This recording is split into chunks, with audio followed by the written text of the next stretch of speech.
Today, on another episode of the Omni Tour, I'm here with content creator Justin. How y'all doing? So, tell us a little bit about yourself, a little bit about your brand, sort of what you do, and sort of your journey up until this point so far. Personally, when it comes to my content, I started off with a passion of having soccer. It then led to something that I wanted people to see from a different aspect. So when I first started content creating, I was very confused, as everybody else can be. I was trying things that I didn't know was going to work. I was trying everything, whether it was food, whether it was hobbies, whether it was soccer content. And then I started realizing, the more I started doing it, I started realizing the reason why I was doing it. To me, content creating is a way to express myself from a different angle.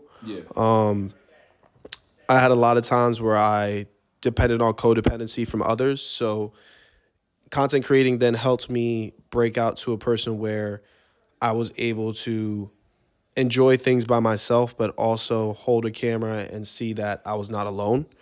But yeah, that's about it. So it's like really been the aspect of like creating your own sort of like community almost, you being in control of your own community. Okay. Absolutely. Yeah, no, I feel like that's where a lot of influencers and content creators sort of start up with like their initial idea with going into this journey. Just want to be able to create a community and like build a community of people that are all like-minded. They all are interested in the same thing. I think as humans, that's also like natural behavior. But like as content creators, like it takes a certain personality to even be comfortable getting in front of a camera and stuff like that. So now I get that.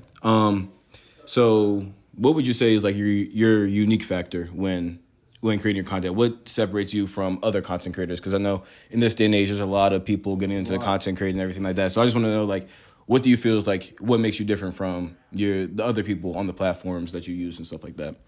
What makes me different, I would say, compared to other content creators is the simple fact that I don't care if I go viral. Okay. The reason why I say that is because a lot of times content creators use this platform to make money, which I can't hate anybody's hustle. But yeah, exactly. You need that. You need that in this life and generation. But if somebody had to ask me what's different from me to other content creators, I would simply say my personality. I personally do not care how I am perceived from other people. Okay. So as a content creator, you have people that are going to love you, you have people that are going to hate you, and you have people that are going to hate on you.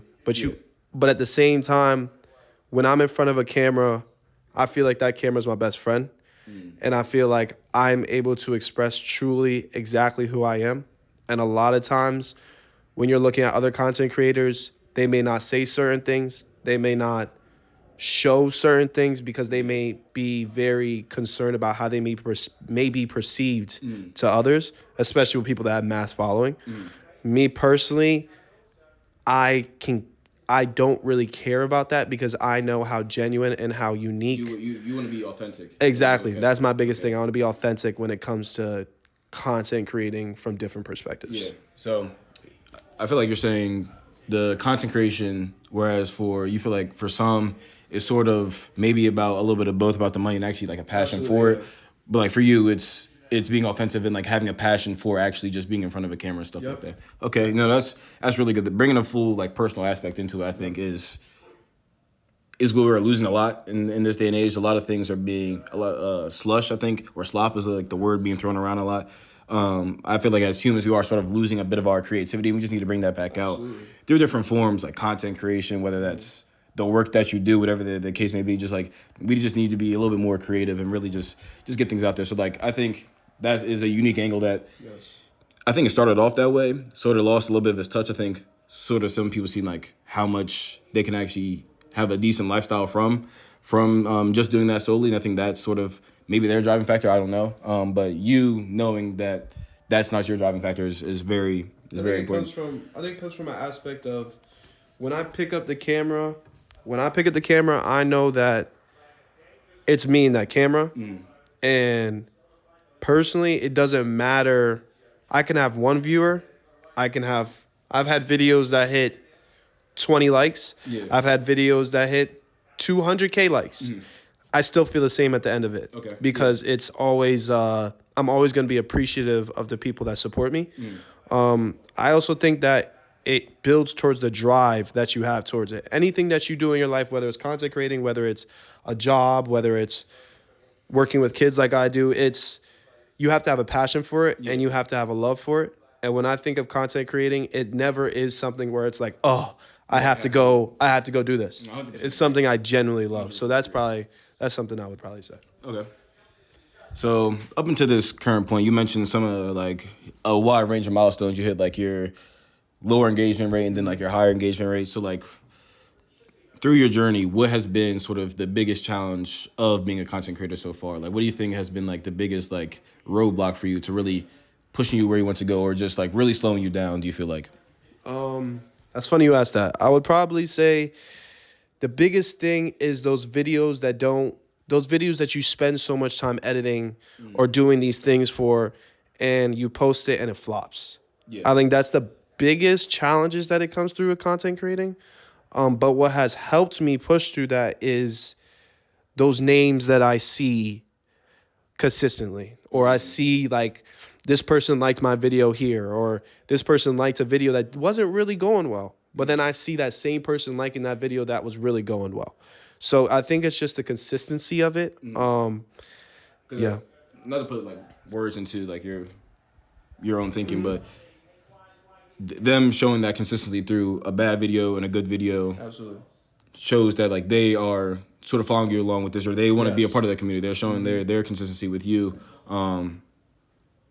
Me personally, I never really thought of it like that, but yeah, I guess from a creator like that has to be like pretty rewarding, seeing that you have sort of like a group of people that's slowly getting bigger, that's more consistent. I mean, I think with time and with more people seeing your stuff, you build that brand over time, and it's not just getting in front of as many people as possible, because then you don't know where your next closest person is. They could be right next to you, or they could be however far away, but like if they don't see it, they don't know. You don't know what you don't know. So yeah, that's definitely a different perspective that I wasn't really thinking of before that. So the year just started. You know what I'm saying? We're still early 2026. What is your goal by like the end of the year as a creator? Is there a specific goal that you have set, or is there like a certain direction you want to be in, or like sort of just talk about any goal that you have by the end of this year, since we just started, any resolutions you have for you as an influencer, or even as you as a person in general? Like take the content creator aside, like any personal goals for you. Again, crazy you asked that. I'd probably say my first goal would reach 1,000 followers on TikTok. That's been it's a small goal, but it's been a major goal for me for the past few years. There's no small goal. Yeah, there is no small goals. You're absolutely right. I'd probably say 1,000 followers on TikTok. Another goal that I have would be posting consistently for 2 to 3 videos a day. I'm standing right now at 1 video a day just because I have other factors in my life that are playing a huge role. Yeah. But if I could post 2 to 3 times a day, I think that my engagement would grow a lot more.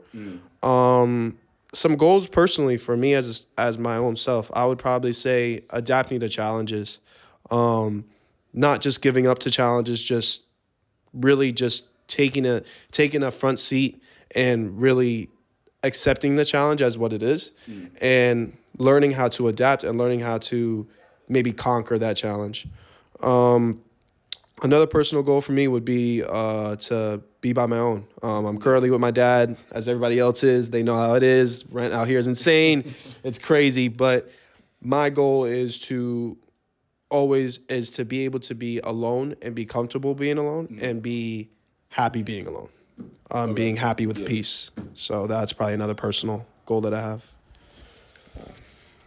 That's good. That's good. I mean, I can touch on a couple of points too there. Like I agree with a lot of points being made. I feel like all of us going into, whether you hard set goals or you don't really think about goals too much, they're sort of there in the back of the mind. The more you focus on them, the more I think we're actually able to attain those goals, just because of how things work, how our minds work, how we work as humans. If you are only focused on one thing, you're going to be able to start relating things back to that one thing, and then now it becomes you're constantly reminding yourself of that one thing. Therefore, like, the more you think about a goal, the more things that will fall in place for you to achieve that goal. So that's why I really think it is very important for us to be goal-oriented people, just because I think it helps us achieve a lot more, which we don't think we can achieve but maybe it's just we're not dreaming big enough to what we're trying to do. But I mean, I think you just learn that over time. I feel like you can hear it as much as you can from different people, different mediums you're getting it from. But it's just you just gotta dream big and do it, bro. Like it's. I think they're a lot. I think my biggest thing is I would say they're a lot closer than people may think.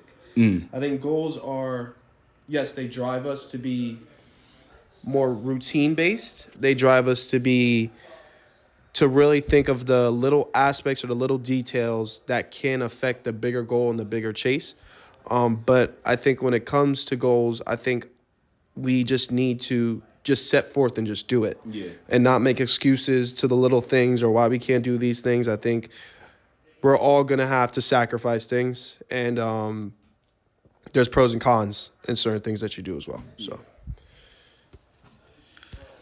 So, again, up until this point, how long have you been doing content now? For like, I'd say about 3 to 4 years now. Okay, 3 to 4 years. So, knowing what you know now today about content, what would you tell someone who is either hesitant to get into content or camera shy about content creation, or really on the fence about getting into content creation and being an influencer? Knowing what you know today, what is the one piece of advice you would give them? Ooh, that's a hard one. The reason why I say it's a hard one is because everybody's different. But I would say my biggest piece of advice would be express yourself. Whether that's in front of a camera, whether that's you in your room, standing against the wall in front of a mirror. Learn how to express yourself personally before you learn how to express yourself in front of other people. Be comfortable with expressing yourself in private before you tend to take that step and step in front of a camera, in front of whether it's one person or 300,000.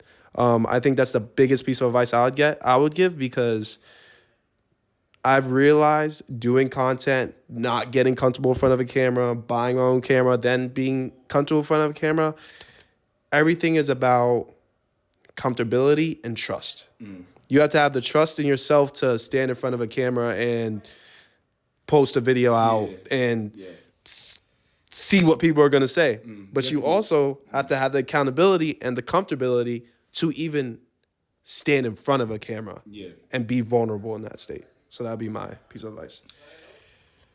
No, that's really good. Just like being able to, like you said, fully understand yourself, so that when you get different, it's the internet, so you're gonna get a lot of different positive, negative, so criticism. You're gonna get a lot of different stuff. So like if you know the root of your brand, you know like the root of yourself, your personality, and what you want to do, then you easily know which ones to pay attention to and which ones aren't going to be like usable criticism anyway, because they're just more so attacking your character rather than attacking the content you're creating itself. And I would say that something quick. Me saying that you have to build yourself before you get into a camera. Like I said before, I wasn't built before I got to the camera. Okay. I wasn't complete before I got to a camera, but I was able to get to a certain point where it was like, okay, I can do this. As long as you say you could do this, you can also grow with your camera as well and how you are expressing yourself. So that's also another thing I would love to highlight. So what would you think, like what would you say, how would somebody know that they are complete? How would they know that they are ready to step in front of a camera? Because for me, I feel like understanding yourself is definitely very important. Again, to what degree do you know that you fully understand yourself to get in front of a camera? I don't know personally, but I feel like it's sort of along with you just kind of got to do it. Yeah. You kind of just got to turn the camera on. Turn the camera on. It's going to suck the first 15, 20 times looking at yourself in the camera, hearing yourself speak. It's going to be a little awkward because you only know what, like, you can only hear yourself from, like, your point of view. So seeing it come back in the camera, like doing presentations, watching presentations back. I know when I was in school, it was always just like, I don't know, it felt kind of weird just listening to myself speak, but you kind of just get used to it. Kind of just like, you just got to get comfortable with it. I feel like jumping in, maybe not into the deep end, but just jumping into the pool. Let's just worry about getting in the water first, and then we can worry about getting to the deep end and really. If you can swim. Yeah, and really get into that. And if you can't swim, force yourself to learn how to swim. Absolutely. Force yourself to force yourself to survive in an environment where you don't feel like you would be able to survive in, because that's getting past that mental roadblock unlocks so many different things for people. I feel like to see, oh, this is achievable because I did this. You took down a level 1 challenge. Now you're on level 2. Yeah. Now all the level 1 challenges you come across in your life become so much more easier because you already beat a level 1 challenge. Again, level 2, it's just progressively the harder challenges you get past in life, the more opportunities that come your way and the more challenges you are able to overcome because you're just progressively putting yourself in front of harder challenges and overcoming those challenges. So I feel like that is also a part of, I guess, knowing yourself and just turn on the camera. I feel like just turn on the camera and kind of just do it. You just got to turn on the camera, and I think it just comes from you'll know. I think yeah, you feel like you'll know. I think when I first opened my camera, when I first had my phone, and I started doing it, I was like this ain't it. Yeah. But then after I want to say a week, I then started basing things off of other content creators. I started seeing what they were doing, so I started putting those skills towards my skill set, and then I started realizing like, I may not be Kai Cenat worthy right now, but I know that I have a personality, and I know I have an ambition, and I have a drive to get to where I need to be. And I never will say that I will ever be at Kai Cenat level. That's not something that, to be honest with you, that is aspiring for me. That's not something that's driving me every day to be a millionaire, a billionaire, have all these views. What drives me every day is the kids that I work with me teaching. What drives me every day is the effect that I could have on the people that I have now that do watch my content. I want people to watch my content and see and have happy. I want people to watch my content and maybe feel the raw emotions that I have. It's not always going to be happy 100% of the time. Yeah. I might post a video and it might be a sad video. I want you to feel that same type of emotion that I'm filming that video with. I want you to be able to relate to that. So that is something that I knew as soon as I started feeling that feeling, I knew that this is something I wanted to drive towards. All right, well, thank you. I appreciate you taking the time to just have a nice little chat. Just getting some background on like sort of the mindset of a up and coming content creator, really just understanding like how you feel about your brand and like what you sort of want the people to know about you, and like sort of you getting able to market yourself, put yourself in front of different people's eyes, and like people to really understand you a lot more on a personal level. Absolutely. So that concludes this episode of the Omni Tour. Thank you guys for tuning in, and we'll catch you on the next episode.